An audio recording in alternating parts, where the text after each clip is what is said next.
Hi, ghost hunting fans! If you enjoyed Family Spirits, the adventures and evidence of Gallo family ghost hunters, you're going to love Family Spirits 2, Purpose and the Paranormal by Bobby J. Gallo. Paperback and Nookbook available through Barnes & Noble. More adventure, more evidence, more ghosts. Materialize your copy today.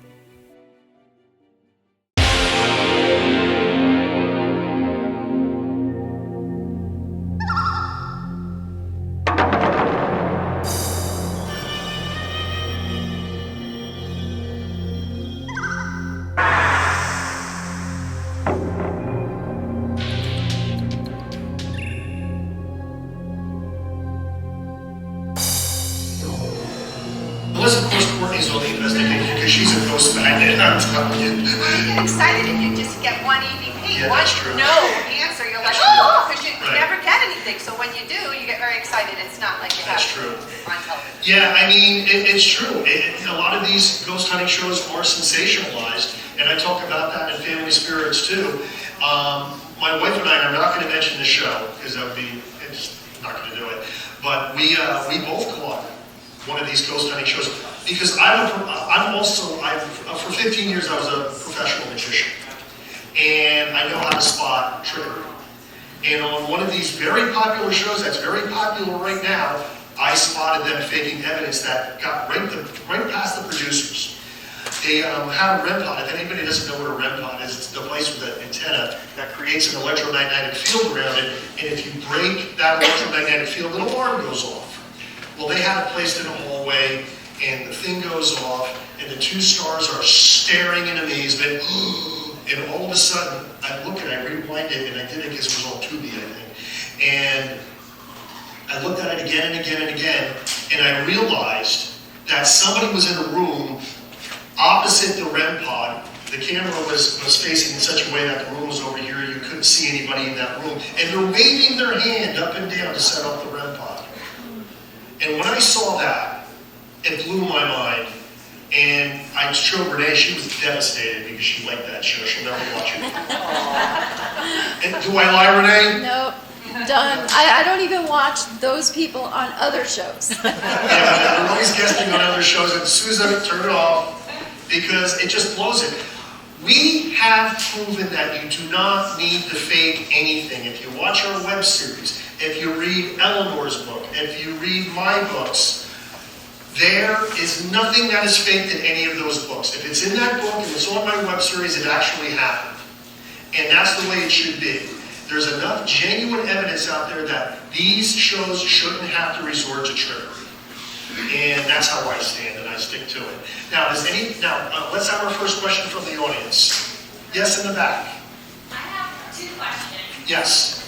And the first one is, what is your, and I apologize if I missed the answer to this already because I came in kind of late, but the first is, what is your intention for doing this work? Are you trying to help spirits in some way, or are you just trying to do it to prove it? That's one. And the second is, have you ever had an experience where you did invite something in and it wouldn't leave and your protection didn't work? Wow, these are great. Okay, let's do the first one. Every paranormal investigator, every group has a different goal when they're doing this. I'm just going to tell you what mine is. Mine is to gather evidence to prove the existence of the afterlife. That is my goal. I don't feel I am qualified to pass spirits from this plane to the next. I leave that to people of the cloth, qualified psychic medium. They can do that. I cannot do that. But what I can do, my specialty, and I could not do this without my family, because when I go on solo investigations, I don't get 10% of the evidence that I get when Courtney comes along. When Courtney comes along, the floodgates open. I kid you not. When I call her a ghost magnet, I mean it. So, that is mine. Can I tell them my mission statement? Yeah, absolutely.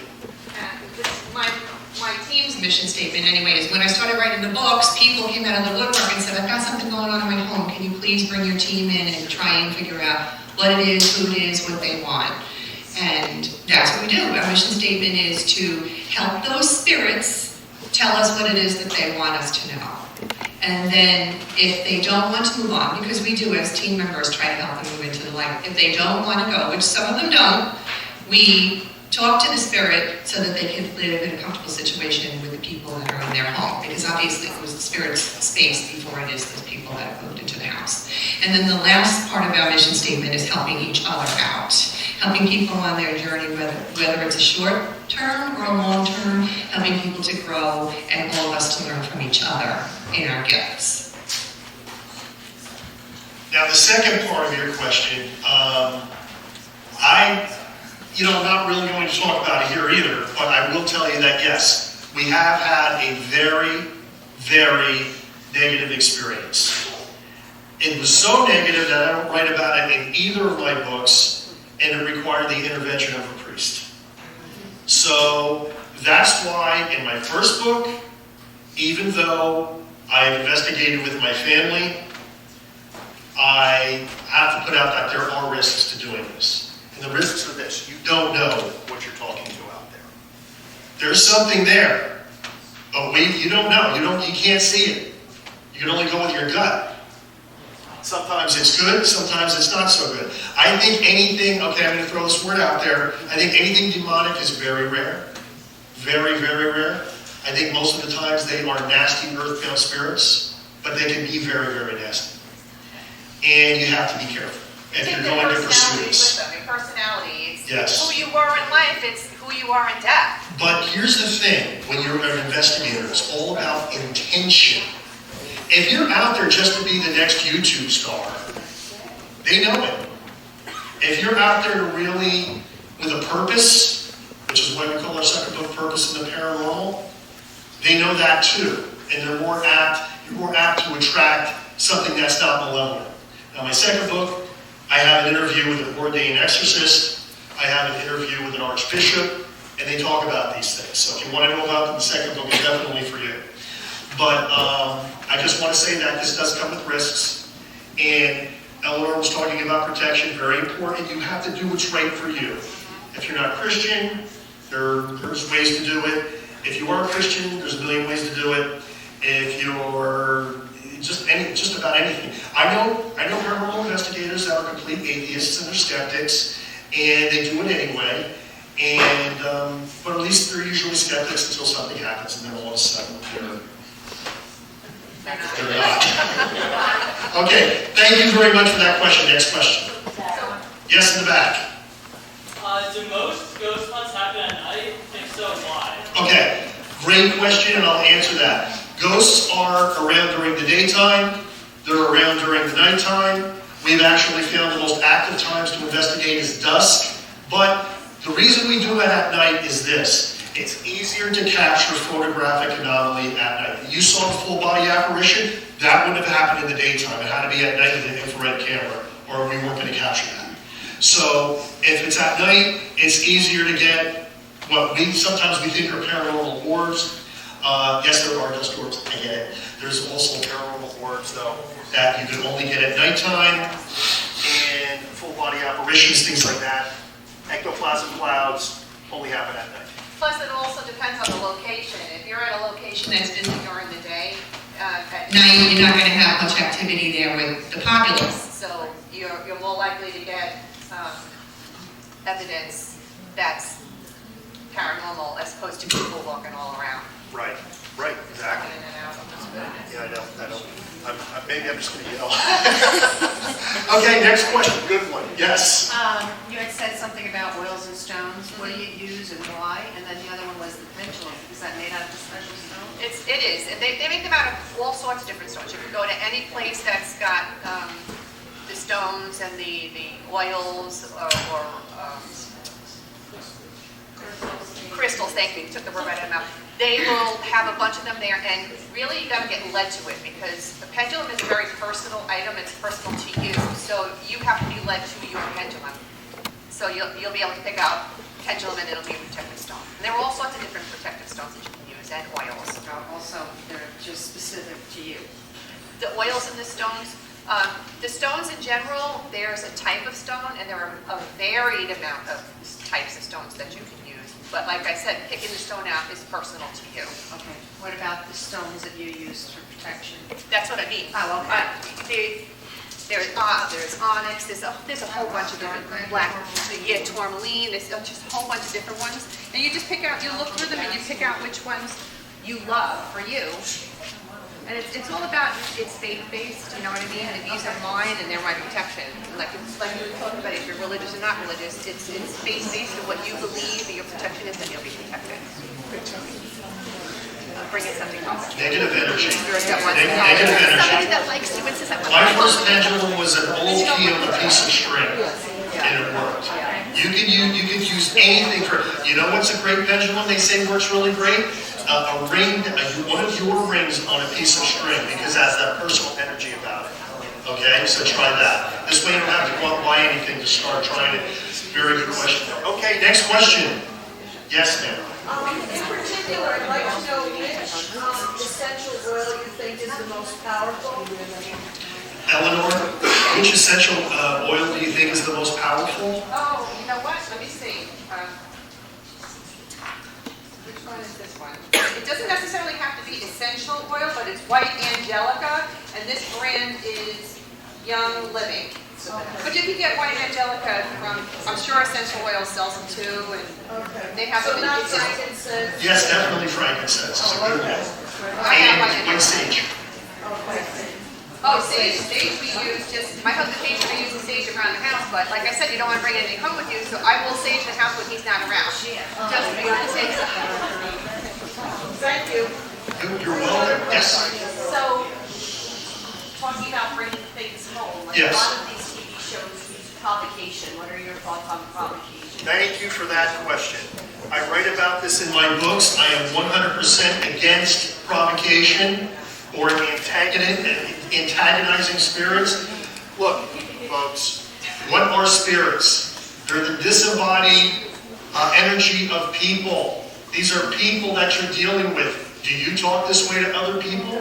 And what happens when you do talk that way to other people? Sometimes you get a fist in the mouth. You know, metaphysically, the same thing can happen and does. So, when you see somebody, you know, trying to goad a spirit to manifest or say, okay, come and get me, be careful what you ask for, folks. Okay? I don't like it. I've never done it. I never will do it. I'm very respectful on investigations, and we've said many times, we've had this discussion, that's probably one of the reasons we get so much evidence where other paranormal teams don't get anything. You know, I just got I had a paranormal team go, I just got the greatest EVP of my life. Listen to this. And he plays the recorder and you hear, what was that? I got EVPs where Courtney was reading off of a card in a Revolutionary War battlefield, and we have an EVP that says, you can read? Isn't that amazing? But you forget that might have come from somebody who was way back. You don't know where they're coming from. People her age, 8 years old, especially girls at that time, didn't read. Revolutionary Shadows is the episode if you want to hear that EVP. So everything I'm telling you, you can go to the internet right now and see. So, yes. Have you ever been touched? Oh, I've been touched. I've been touched. You've been touched. Renee's been touched. Yeah, we've all been touched. Yeah. Now, tactile evidence like that, for me, was pretty rare. But Renee used to get touched all the time. That was very common for her. Yeah, well, look at her. They don't want to touch me, folks. Great question. Okay. Next one. Yes, in the back. Okay. When somebody passes away, all right, from my knowledge, they cross over. Okay. Okay? What makes them stay here on Earth and want to Good have? question. These are great questions. Good question. Okay. Here's the theory. The most popular theory is something called unfinished business. And that is, there was something they wanted to do but never could. Somebody they wanted to contact. A message they wanted to get through. A story that hasn't been told. But we have found that, you know, in my first book I talk about the cosmic vacuum cleaner theory, which is like a lot of religious denominations, if you will, believe that when you die you either get sucked up or sucked in. And that's it. But when you're in paranormal investigation for any length of time, you realize that's not always the case. You have a choice. The free will that you have during life also exists after death, to a degree. And we believe that those who have not crossed into that light, and what do I mean by the light? Well, if you read any near-death experiences, they're all the same. Tunnel of light, paintings going as early as the 1500s, showing the tunnel of light and souls going through it. We believe that that's part of the passing process, but some don't go. They stay. Why they stay? We're still trying to find that out, but in a lot of cases we do, because these spirits have stories to tell. And that's one of the reasons I think this is great, because not only do we give people hope in the afterlife as paranormal investigators, but sometimes we can help these spirits by telling the story that they weren't told. May I? Yes, absolutely. Sadly, I've heard that a lot of it also is tragedy. If somebody dies tragically and they don't know that they've passed, and it happens quite often to children, they kind of get stuck. And that's when we try to help them to move on. I write about one in my third book. We had an incident where we were at an antique shop doing an investigation, and we were there because antique shops get spirits all the time from the stuff that they bring in, and they wanted us to help them move them along. And while we were there, I was the only one that was from the county at the time, and we had had an incident where a child had passed away in a tragic accident. And we were there, you know, getting rid of these older spirits, when one of the mediums said, "There's a young spirit here." And she was describing this child that I had seen a photograph of. And that was like a click for me. And I asked the spirit if they were the child's name. I don't want to say the name, but, and it was. And he had not known that it passed on. And so we had to explain, we were all mothers there, hysterical crying, and explain to the spirit that he was passed and that he needed to look for the light to move on. So that kind of happens too without them realizing that they've passed. There's one more. Yes, Travis, that's great. That's true. There's one more theory, and that's something called residual energy. And what is residual energy? Residual energy isn't intelligent at all. And you see this a lot at battlefields, and where great tragedies took place, like the Rockport incident. And Gettysburg. Where such energy was expended during this tragedy that it's literally soaked into the hillsides, soaked into the ground, soaked into the objects. And then what happens is, under certain circumstances, it plays back like a recording, like a record. And we get that a lot. Like we also did the Rockport train wreck. And we got a very disturbing EVP. I hate to even say this during the presentation, but it kept playing back, "We Are Burning." Because if you know anything about that tragedy, what happened was there was it was early 1930s. No, it was 1925. 1925. I wrote about it in Greater New Jersey, the last edition. Okay. It was 1925, and there was a huge storm that came in through Rockport, and it washed out the track. So when the train came, it derailed, and the cabin where the engines were, collided with the passenger cabin, hence burning them all alive. So yeah, and we have that, and Tragedy at Rockport is the episode. If you want to listen to it, you can, because we put it all out there. But yeah, residual. Okay, next question, yes? So, without going into any details, I'm sure you can, how are you guiding the spirits? I don't guide spirits. Yes, go ahead. This is your answer. As I mentioned to you earlier, I use the pendulum, but a lot of the sensitives can actually see and hear them, and they'll just speak to them and ask them, do they see the light? Go to the light. Is that your question? Is that what you mean by guiding the spirit? Yeah. You know, this is an aside, but I guess it's kind of related. one of the things we can do for spirits. I was just on a podcast last week, and the host of the podcast watched a whole bunch of our episodes. He goes, "You know what my favorite one was?" I said, "What?" He goes, "Flowers for Emma." And that's also my wife's favorite episode, and that's the one where she really shines. We contacted a spirit in Elmwood Cemetery in Charlotte, North Carolina, and all the spirit wanted was flowers on her grave. So we did. We did. We went out and bought flowers and put them in the planters. But it just goes to show you that there are things you can do for them. Okay? So, okay, next question. Yes. Oh, I'm sorry. This really is for Eleanor. I know that in your book you really had a lot of wonderful things to say about Sasquatch. And I'm wondering if you would ask the audience what their feeling is about Bigfoot, Sasquatch, not to... I had a conversation earlier with this woman right here, and we were talking about Bigfoot, Sasquatch, abominable snowman. They've been called plenty of things, but when I was writing that first book, it was just supposed to be about ghost stories. And then Sussex County residents came out of the woodwork with their stories about Bigfoot in High Point State Park.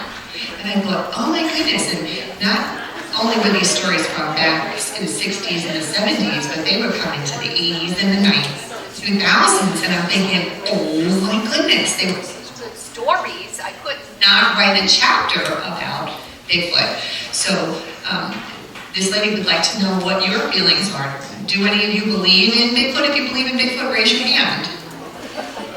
I didn't until I read your book.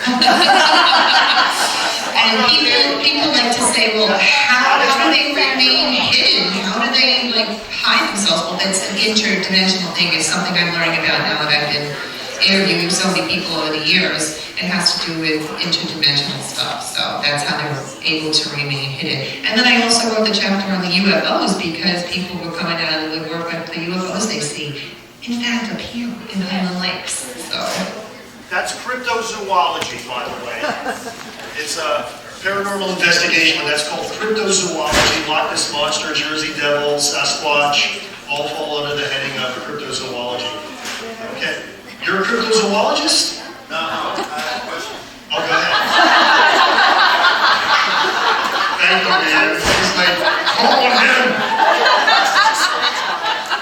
Yes, sir.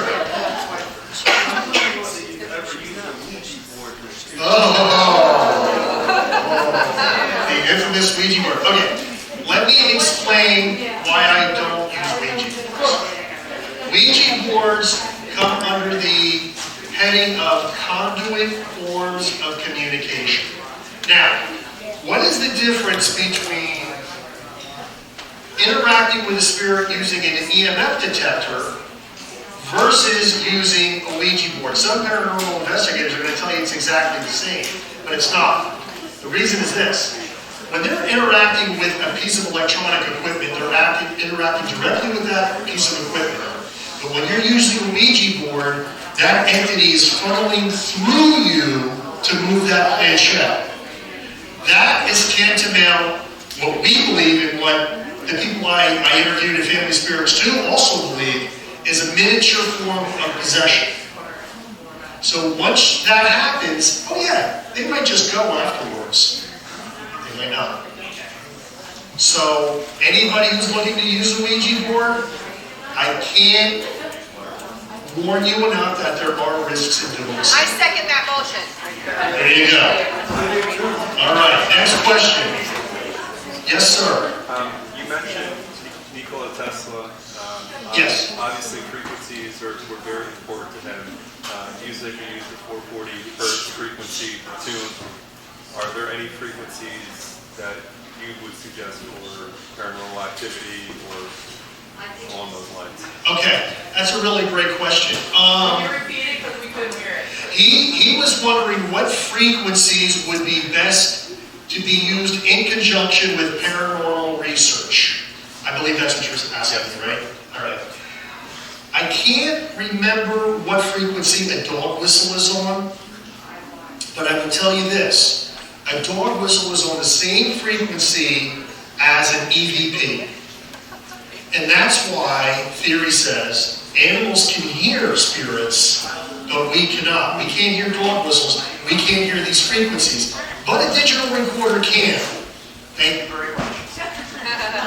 But a digital recorder can. So if I could find out that frequency exactly, if I could remember, that would be it. 40,000 HC? 40,000 HC. Hertz. Hertz. Okay, there you go. There's your answer. Thanks, Courtney. Okay. Yes. When a young child has an imaginary friend, when it's really an imaginary friend, it's not.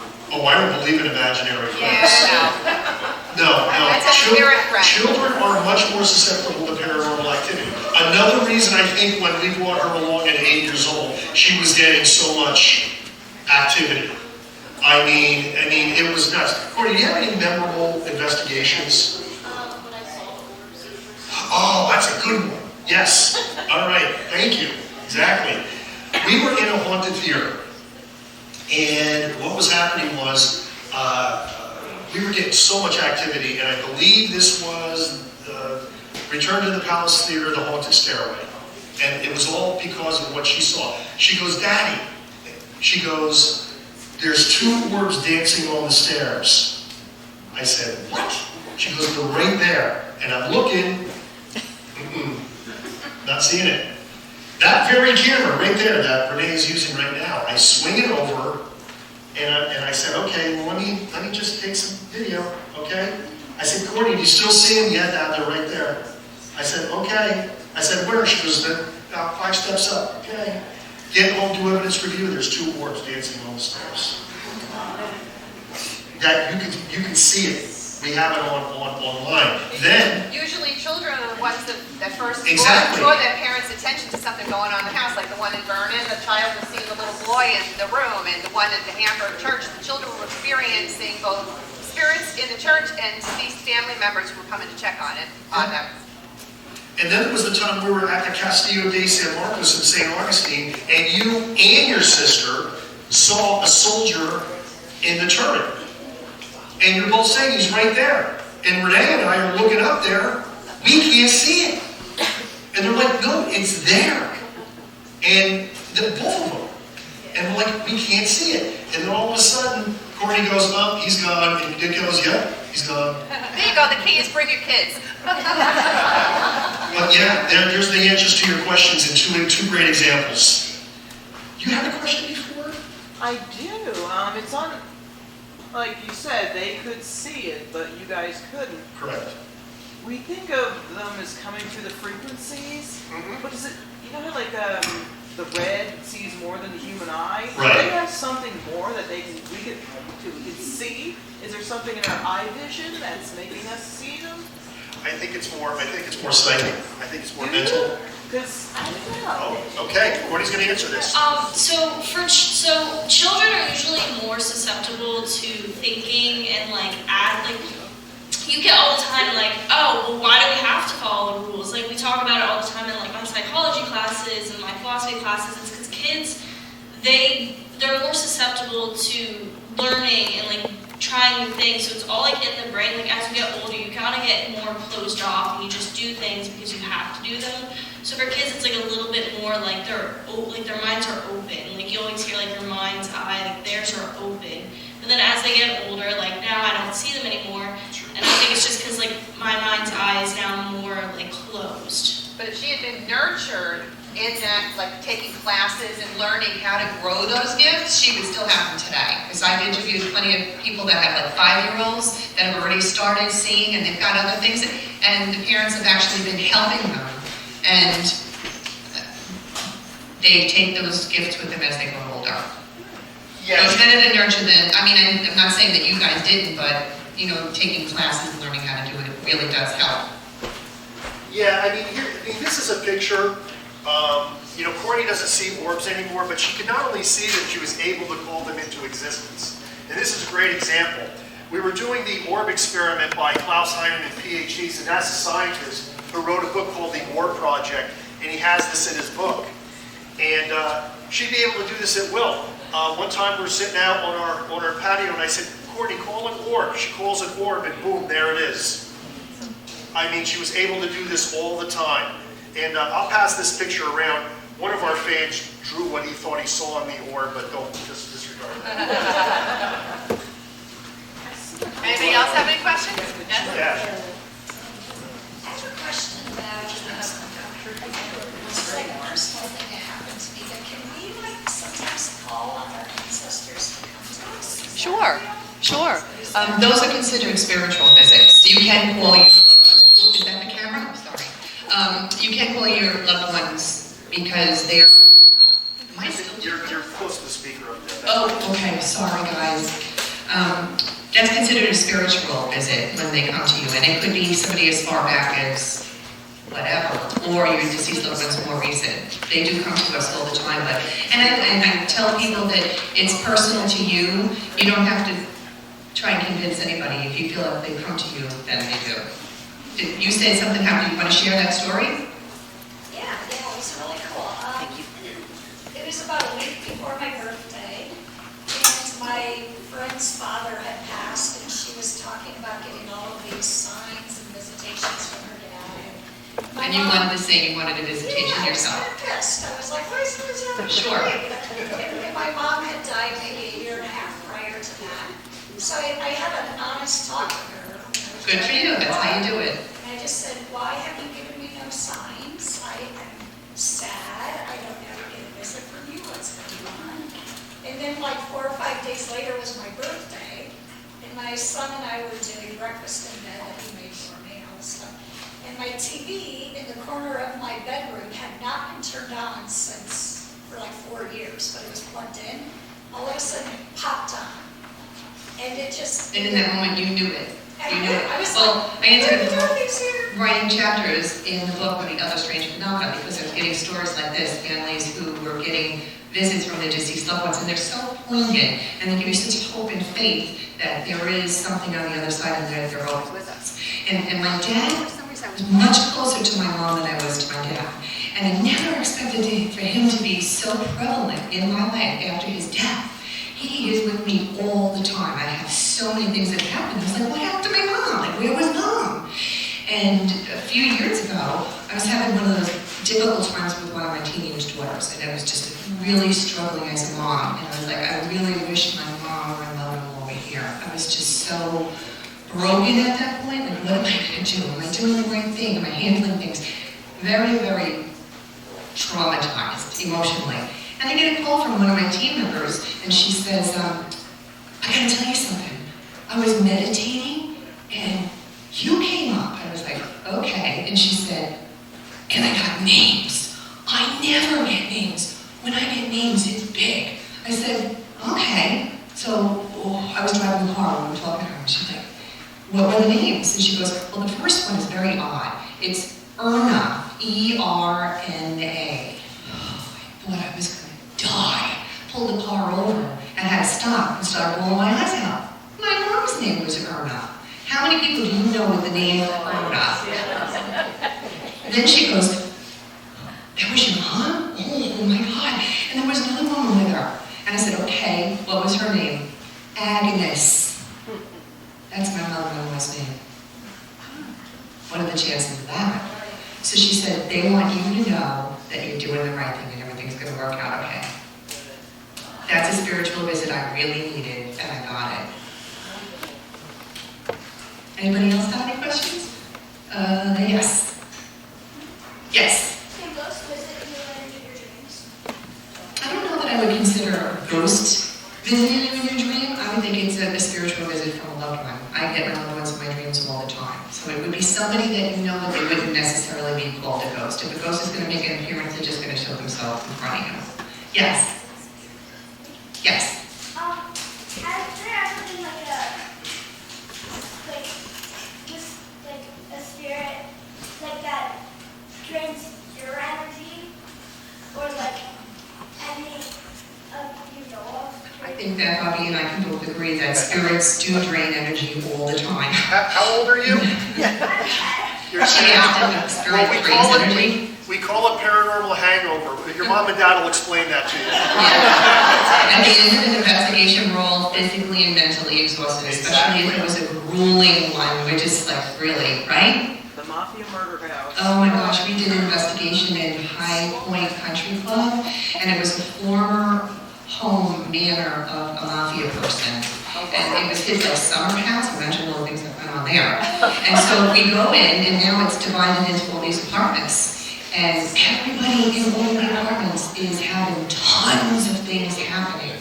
And really negative energy, like the elderly couple that were in there, they were constantly being drained. They had to make a room for themselves just to heal. It was really sad. So we go in, and we have all this stuff happening. And we go into this one apartment where 2 women lived. And we find out that they're paranormal investigators too. And they went to this asylum and they brought stuff home with them that they found on the floor. And we're thinking, oh my goodness. Can you imagine the negative energy that you were getting from the stuff that they brought home against this mafia guy in his house? We told him, you gotta bring that stuff back. And we left that building and we saged ourselves all over. I'm not bringing any of this stuff. So yes, they can drain your energy. Yeah, if you watch our episode, I was telling you Flowers for Emma, that drained Renee completely. After that investigation, after she would work the rods on an investigation, she'd be spent. I mean, it just does. Because here's the thing, that's another reason why we use the EM pump that I was showing you earlier. Because if you're asking a spirit to manifest, it's doing you a favor. But in order to do that, we suspect it needs energy. So if it doesn't have anything else to drain energy from, it's going to drain energy from you. And that's where we get that feeling from. So Yes, they do drain energy. there's the answer to the question. And now she's gone. Did you make her disappear? Yes. Oh, she's back. Okay, good.